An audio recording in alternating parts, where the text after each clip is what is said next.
চেহারা ফর্সা করার খাবার 1. ব্রোকলি 2. Dark chocolate 3. গাজর। অর্ধেক গাজর চীন দেশে উৎপাদিত হয়। নানা প্রকার খাদ্য তৈরিতে গাজর ব্যবহার। স্বাস্থ্য বিশেষজ্ঞদের মতে vitamin A, vitamin C, vitamin K. 4. টক দই। বেগুনটা পাওয়া গেলে নিজেরাই যেকোনো একদম পারফেক্ট টক দই, তাই না? 5. শসা 6. অ্যাপেল 7. লেবু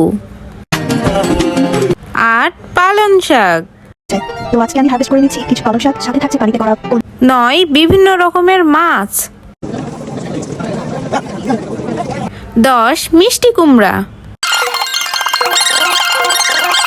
11. কাঠবাদাম